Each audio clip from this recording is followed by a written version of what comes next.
ash bricks. To understand fly ash bricks, first of all we should know what is fly ash. In thermal power station, the coal is burned to produce a heat energy, and this heat energy is converted to electric power. The residue which is produced during combustion of coal comprises fine particles that rise with the flue gases, and it's called as fly ash. Fly ash contains trace amounts of toxic metals such as mercury, arsenic, antimony, chromium, selenium, lead, cadmium, nickel and zinc. These metals can create negative effect on human health, plants and land. When fly ash settles on leaves and crops in agricultural field, it lowers the yield. When fly ash gets decomposed in soil, then that land becomes infertile. Fly ash is a very fine powder and tends to travel in the air. When not properly disposed of, it pollutes air and water and causes respiratory problems when inhaled. Fly ash is one of the numerous substances that cause air, water and soil pollution, disrupt ecological cycles and set off environmental hazards. To overcome these problems, many new uses for fly ash have been found out through research. One such use is fly ash bricks.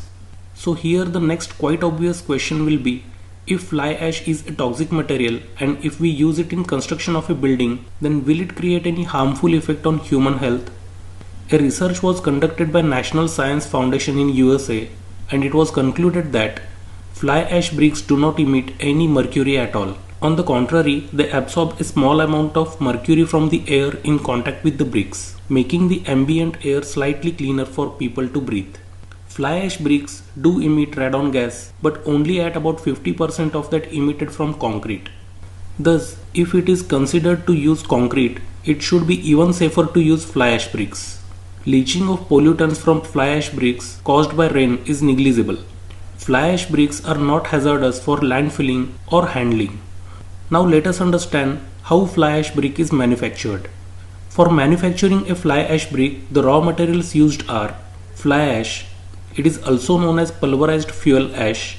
It is generally in the ratio of 50% to 80%. Sand or stone dust 20 to 40%. Cement or lime 5 to 30%. Gypsum 2 to 15% and water.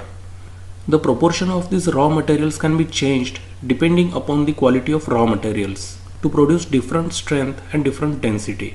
Fly ash, lime, sand and gypsum are manually fed into a pan mixer where water is added in the required proportion for intimate mixing. Ordinary Portland cement can also be used in place of hydrated lime and gypsum. The materials in the required proportion are mixed in a pan mixer to have a semi-dry uniform mix. After mixing, the mixture is conveyed through belt conveyor to the hydraulic or vibratory press machine. Here, this semi-dry mix is compacted. These bricks are dried up under sun from 24 to 48 hours. Molded bricks are air dried for 1 or 2 days in a shade depending upon the weather conditions, and then water cured for 14 to 21 days. The bricks are tested and sorted before dispatch. Now we will talk about advantages of fly ash bricks. Fly ash bricks are lightweight, therefore transportation is easy. Also it reduces dead load on structures.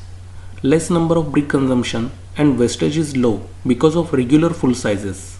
Fire resistance of fly ash bricks is very high as these bricks are composed of fly ash as its major constituents, which is the unburnt residue of the coal fired in a thermal power plant. Due to high strength, practically no breakage during transport and use. Fly ash bricks are uniform in shape and size in comparison to burnt clay bricks. Hence they require less mortar in brickwork and finishing, resulting in saving of cement mortar. Gypsum plaster can be directly applied on these bricks without a backing coat of lime plaster. Lower water absorption as compared to conventional bricks. These bricks do not require soaking in water for 24 hours. Sprinkling of water before use is enough. These bricks are environment friendly as it uses fly ash, which is byproduct of thermal power stations, and saves agricultural land which is used for manufacturing clay bricks. Fly ash bricks are sound absorbent and restrict sound transmission, keeping the interiors very pleasant and quiet. Fly ash bricks resist salt and other sulfates attack, ensuring no efflorescence in the structure. Fly ash bricks are machine made, hence quality control is better in comparison to burnt clay bricks. Saving on plastering due to lesser plaster thickness. Disadvantages of fly ash bricks. Mechanical bonding strength of fly ash bricks is weak, but this can be improved by adding marble or stone dust and cementing materials. Limitation of size. Large size will have more breakages. It is only good for the places like subtropical area or area where climate is warm because it doesn't absorb heat, but during cold it is not helpful. Now let us understand how to check the quality of fly ash bricks. There are three tests which are used to check the quality of fly ash bricks. Number 1 is compressive strength test. In this test, 3 bricks are chosen randomly from each mix proportion. Each brick may give different strength, hence average of 3 bricks will be considered. The universal testing machine is used for testing the compressive strength of bricks. After the curing period gets over, bricks are kept for testing. To test the specimens, the bricks are placed in the calibrated compression testing machine of capacity 3000 kN. A uniform load is applied at the rate of 2.9 kN per minute. The load at failure is the maximum load at which the specimen fails. This reading is noted as maximum compressive strength of brick. The compressive strength of fly ash bricks as per IS 13757 1993 ranges from 35 to 300 kg per centimeter square. Number 2 is water absorption test. The bricks to be tested should be dried in an oven at a temperature of 105 to 115 degrees Celsius to remove all the moisture from the brick. Cool the bricks to room temperature and note down the weight as W1. Now immerse the brick in clean water for 24 hours at a temperature of 27 plus minus 2 degrees Celsius.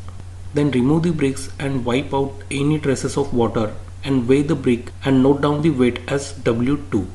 Now the formula for water absorption in percentage by weight is W2 minus W1 divided by W1 into 100. The average of 3 bricks should be taken. Fly ash bricks have less water absorption property. Fly ash bricks should not absorb water more than 15 to 20% as per IS code. Number 3 is efflorescence. The meaning of efflorescence is migration of salt to the surface of a porous material where it forms a coating. For this test, brick will be placed vertically in water with one end immersed in water. The depth of immersion shall be 2.5 cm, and this whole arrangement shall be kept in a warm, well ventilated room temperature of 20 to 30 degrees Celsius. When the water is completely absorbed and evaporated, place similar quality of water in dish and allow it to absorb and evaporate again. Now examine the brick after this and find out the percentage of white spots to the surface area of brick. These white spots are nothing but deposition of salts. This area of salt deposition of brick shall be measured. If no salt is deposited, then efflorescence shall be recorded as nil. If salt deposition is less than 10%, then efflorescence shall be recorded as slight. If salt deposition is in between 10 to 50%, then efflorescence shall be recorded as moderate. And if salt deposition is more than 50%, then efflorescence shall be recorded as heavy and serious, and this type of brick shall not be used in construction. In case of fly ash bricks, as per IS code, the efflorescence should not be more than moderate range. Sizes available in fly ash bricks. As per IS code, modular sizes of fly ash bricks shall be 190 by 90 by 90 or 190 by 90 by 40 mm. And the non-modular sizes of fly ash bricks shall be 230 by 110 by 70 or 230 by 110 by 30 mm. But in market they are available in different sizes like 9 by 4 by 3 inches or 8 by 4 by 4 inches, etc. Now the final part is cost. The cost of 9 inch by 4 inch by 3 inch fly ash brick available in the market is approximately 5.5 rupees. And the cost of fly ash bricks making machine is approximately 2 lakh rupees for semi-automatic type and which can produce 1000 bricks per hour. This cost depends on type of machine, production capacity and brand of machine. The cost of fly ash brick will vary depending upon the location. So friends, I hope I have covered all the information about fly ash bricks in this video. Like this video if you learned something and be sure to share it with someone who might benefit from it.